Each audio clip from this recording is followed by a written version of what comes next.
आपको कैसा लगेगा कि अगर आप देश के लिए मर मिटने को तैयार हो, देश के लिए अपनी जान हथेली पर लेकर चलें और बदले में आपको देश सेवा के बदले प्रमोशन तक ना मिले? ये दर्द उन सैकड़ों सीएपीएफ यानी कि सेंट्रल आर्म्ड पुलिस फोर्सेस के अधिकारियों का है जो कि 10-10, 15-15 साल से एक ही पद पर अटके हैं और उन्हें प्रमोशन तक नहीं मिल रहा।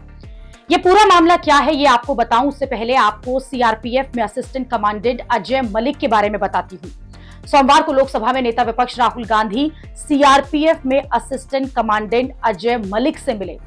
झारखंड में नक्सलियों से लड़ते हुए अजय मलिक ने अपनी एक टांग गंवा दी। अजय मलिक साल 2011 से सीआरपीएफ में हैं। साल 2011 में अजय मलिक ने सीआरपीएफ में असिस्टेंट कमांडेंट के तौर पर ज्वाइन किया था और आज 15 साल बाद भी वो उसी पोस्ट पर हैं, यानी कि कोई प्रमोशन नहीं मिला। अब आपको थोड़ी थोड़ी कहानी समझ आ गई होगी। अब पूरा मामला क्या है वो आपको समझाती हूं। दरअसल देश में 5 सेंट्रल आर्म्ड पुलिस फोर्सेस हैं। इसमें बीएसएफ, सीआरपीएफ, सीआईएसएफ, आईटीबीपी और एसएसबी आते हैं। अब होता यह है कि सीएपीएफ में जो अधिकारी असिस्टेंट कमांडेंट ज्वाइन करते हैं उनका प्रमोशन बहुत लेट होता है। उन्हें अपने प्रमोशन के लिए कई बार 15 से 18 साल लग जाते हैं। ऐसा इसलिए होता है क्योंकि सीएपीएफ में जो बड़ी रैंक है वो आईपीएस अधिकारियों के लिए रिजर्व है। डेपुटेशन पर आईपीएस अधिकारियों को बाहर से लाकर सीएपीएफ में बिठा दिया जाता है। जैसे सीएपीएफ में जो 20% डीआईजी यानी कि डिप्टी इंस्पेक्टर जनरल पद हैं वो आईपीएस के लिए रिजर्व हैं। इसी तरह से जो आईजी इंस्पेक्टर जनरल के लिए भी 50% पद आईपीएस के लिए रिजर्व हैं। और यही वजह है कि सीएपीएफ फोर्सेस में जो अधिकारी हैं उन्हें प्रमोशन पाने में सालों लग जाते हैं। अब सीएपीएफ एक अलग फोर्स, अलग विभाग है और आईपीएस अलग, हालांकि दोनों आते गृह मंत्रालय के तहत ही हैं। सीएपीएफ में तहत कुल 10 लाख जवान आते हैं, उसमें 13,000 जो हैं वो ग्रुप ए के ऑफिसर होते हैं। इसी वजह से सीएपीएफ के अधिकारी इस बात से नाराज हैं कि उनके विभाग में जवानों के ऊपर आईपीएस को लाकर आखिरकार क्यों बिठा दिया जाता है। इसी बात से उनका मनोबल गिरता है, जबकि वो भी यूपीएससी सीएपीएफ एग्जाम पास करते फोर्स ज्वाइन करते हैं। सीएपीएफ के अधिकारियों का तर्क है कि ग्राउंड पर वो खतरा उठाते हैं, दुश्मनों से वो भिड़ते हैं, ऑपरेशन को वो लीड करते हैं, हमेशा जान का खतरा उन्हें रहता है, लेकिन उसके बावजूद उनके ऊपर एक आईपीएस अधिकारी को बिठा दिया जाता है जिसे एंटी नक्सल या फिर एंटी टेरर ऑपरेशंस की उतनी जानकारी भी नहीं होती है। इस बात को लेकर सीएपीएफ से जुड़े 4 पूर्व अधिकारियों ने कोर्ट में केस लड़ा। कोर्ट से इन्हें न्याय भी मिल गया। 23 मई 2025 को सुप्रीम कोर्ट ने सीएपीएफ के अधिकारियों के पक्ष में फैसला दिया। सुप्रीम कोर्ट ने कह दिया कि आप धीरे धीरे सीएपीएफ में आईपीएस की नियुक्ति को कम करें और इस फैसले को 28 अक्टूबर 2025 को गृह मंत्रालय ने चुनौती दी, लेकिन याचिका खारिज हो गई। दरअसल सीएपीएफ में आईपीएस की नियुक्ति को लेकर तर्क ये है कि सीएपीएफ फोर्सेस को राज्यों के साथ तालमेल मिलाकर काम करना होगा, इसलिए वहां पर आईपीएस की नियुक्ति से कोई दिक्कत नहीं होनी चाहिए। लेकिन सीएपीएफ अधिकारियों का यह मानना है कि फोर्स से अधिकारियों को प्रमोशन मिले तो वो बेहतर होगा। आईपीएस की नियुक्ति की वजह से फोर्सेस में जो अधिकारी हैं उनकी तरक्की रुक जाती है। सीएपीएफ के कैडर अधिकारियों को डीआईजी रैंक तक पहुंचने में आईपीएस अधिकारियों की तुलना में कई वर्षों का अधिक समय लगता है। जब सुप्रीम कोर्ट से राहत मिल गई तो सीएपीएफ अधिकारियों के लिए ये बड़ी जीत हो गई। लेकिन अब नया विवाद इस बात को लेकर हो गया कि मोदी सरकार जो है वो सुप्रीम कोर्ट के फैसले को असर को कम करने के लिए एक नया बिल लेकर आ रही है और इस बिल का नाम है सेंट्रल आर्म्ड फोर्सेस बिल।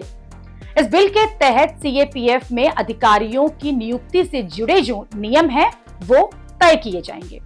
लेकिन सीएपीएफ अधिकारियों का ये कहना है कि अगर ये बिल पास हुआ तो उनके अधिकारियों के लिए जो प्रमोशन के अवसर हैं वो और कम हो जाएंगे और सुप्रीम कोर्ट के फैसले का भी कोई मतलब नहीं रह जाएगा। आरोप है कि इस बिल से सीएपीएफ में आईपीएस अधिकारियों की नियुक्ति का कानूनी अधिकार बन जाएगा। आरोप है कि सरकार अब आईपीएस के डेपुटेशन को स्थायी करने के लिए ये बिल लेकर आ रही है और इस बिल के खिलाफ अब विपक्ष ने भी सरकार के खिलाफ मोर्चा खोल दिया है। और उसके साथ साथ सेंट्रल आर्म्ड पुलिस फोर्स के लोग, जो हमारे केंद्रीय सुरक्षा बल के लोग हैं, वो भी लड़ते हैं, वो भी देश के लिए अपनी कुर्बानी देते हैं। पुलवामा में 40 जवानों ने अपनी शहादत दी। मान्यवर, पुलवामा में 40 जवानों ने अपनी शहादत दी और जो उनका काडर सिस्टम है, यूपीएससी के थ्रू उनकी भर्ती होती है। मैं बस 1 मिनट आपसे लूंगा, बस आधा मिनट, वो खत्म करूंगा, 1 मिनट में खत्म करूंगा सर। मान्यवर, जो यूपीएससी के थ्रू उनकी भर्ती होती है, उसके बावजूद उनके प्रमोशन में उनके साथ नाइंसाफी की जाती है। सुप्रीम कोर्ट तक से वो जीत चुके हैं, लेकिन बार बार उनके साथ नाइंसाफी हो रही है। और 1 मिनट में अपनी बात कह के खत्म करूंगा सर। जो प्रमोशन का सिस्टम है उनके साथ, जो अन्याय उनको झेलना पड़ रहा है, वो एक असिस्टेंट, एक डिप्टी कमांडेंट को जो सीआरपीएफ में है, 18 साल में, बस खत्म कर रहा हूं सर, विषय नहीं है ना, 1 मिनट में खत्म कर रहा हूं सर। उसी के लिए डिमांड में चाहता हूं सरकार के सामने एक प्रस्ताव मेरा।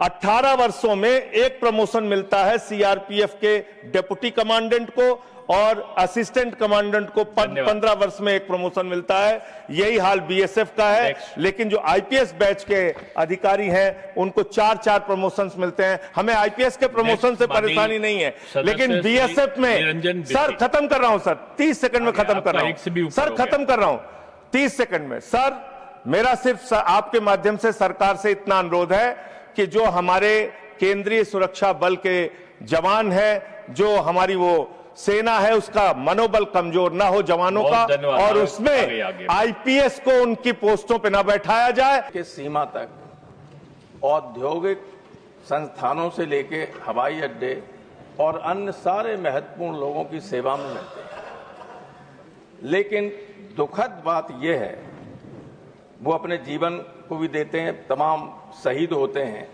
लेकिन उनकी सेवा शर्तें इतनी खराब हैं कि जो असिस्टेंट कमांडेंट हो जाता है वो 10 साल तक डिप्टी कमांडेंट नहीं बन सकता। मजबूरन इन संगठनों को सुप्रीम कोर्ट में जाना पड़ा और सुप्रीम कोर्ट ने 23/5/25 को ये फैसला दिया कि ये फोर्सेज जो हैं वो ग्रुप ए के कार्यकारी कैडर अधिकारी 86 से संगठित ग्रुप ए की सेवा में माने जाएंगे। और ये भी कहा कि सेवा भर्ती नियमों में सभी परिणामी लाभों सहित 6 माह के भीतर आवश्यक संशोधन किए जाएं। 6 माह के भीतर कैडर समीक्षा पूर्ण की जाए। 2 वर्षों के भीतर महानिरीक्षक स्तर तक प्रतिनियुक्त पदों में चरणबद्ध संख्या कमी की जाए। इस पर जब कुछ नहीं किया, गृह मंत्रालय पुनः रिव्यू कर दिया वहां सुप्रीम कोर्ट में। रिव्यू की याचिका को मुख्य न्यायाधीश सूर्यकांत जी की पीठ ने 28/10/25 को निरस्त कर दिया।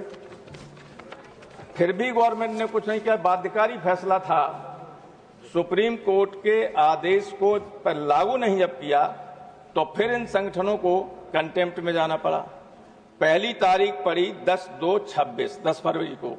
उसमें गवर्नमेंट की तरफ से एडिशनल सॉलिसिटर जनरल ने यह कहा पीठ के सामने कि सरकार इस विषय में वैधानिक हस्तक्षेप पर विचार कर रही है। ये इतना निराशाजनक है सारे फोर्स के लिए।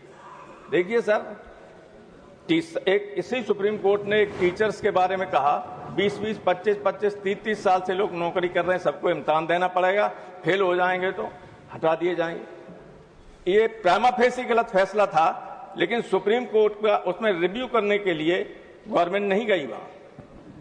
इस पर रिव्यू करने के लिए संसद में न यहां आई और न वहां गई। यहां संसद के द्वारा इसको निरस्त कराना चाहते हैं। जो लोग अपनी जान दे रहे हैं आपकी रक्षा में, अगर कोई हमला करता है तो गोली पहले खाने के लिए वो तैयार रहते हैं। मुझे अफसोस है और आश्चर्य भी है कि गवर्नमेंट सुप्रीम कोर्ट के इस आदेश को पालन क्यों नहीं कर रही। 12-13 हजार अधिकारियों का सारा कैरियर खराब है। आईएएस, आईपीएस लोग आ जाते हैं ना। ये मुझे दुख के साथ कहना पड़ता है कि जो आईएएस और आईपीएस लॉबी है वो श्रीमती धर्मशीला गुप्ता जी, हमारा काम खत्म हो गया,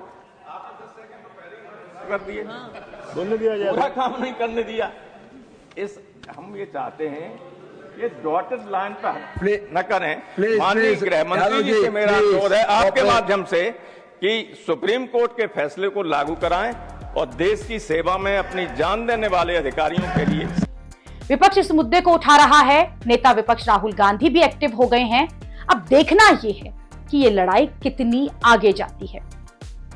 ये बात समझने वाली है कि ये लड़ाई सीएपीएफ के अधिकारियों के पक्ष में है, न कि आईपीएस के खिलाफ, क्योंकि सोशल मीडिया पर इसे सीएपीएफ वर्सेस आईपीएस की लड़ाई बताया जा रहा है। आईपीएस अधिकारी की क्षमता पर किसी को कोई संदेह नहीं। बात सिर्फ इतनी है कि सीएपीएफ के अधिकारी ये चाहते हैं कि उनकी फोर्स को लीड करने का मौका उनके ही अधिकारियों को ज्यादा मिले। सीएपीएफ के अधिकारी बॉर्डर की सुरक्षा करते हैं, आतंकियों से लड़ते हैं, नक्सलियों से लड़ते हैं, देश की आंतरिक सुरक्षा को भी संभालते हैं और बदले में अगर वो कुछ मांग रहे हैं तो उनकी मांग को पूरा करना चाहिए। सुप्रीम कोर्ट भी कह चुका है कि शीर्ष पदों पर आईपीएस का कोटा कम किया जाए ताकि कैडर अधिकारियों का मनोबल न गिरे। इस कोटा को सुप्रीम कोर्ट ने 2 साल के अंदर धीरे धीरे कम करने का आदेश दिया था। कोर्ट का मकसद था कि सीएपीएफ के अपने अधिकारियों को ज्यादा मौका मिले।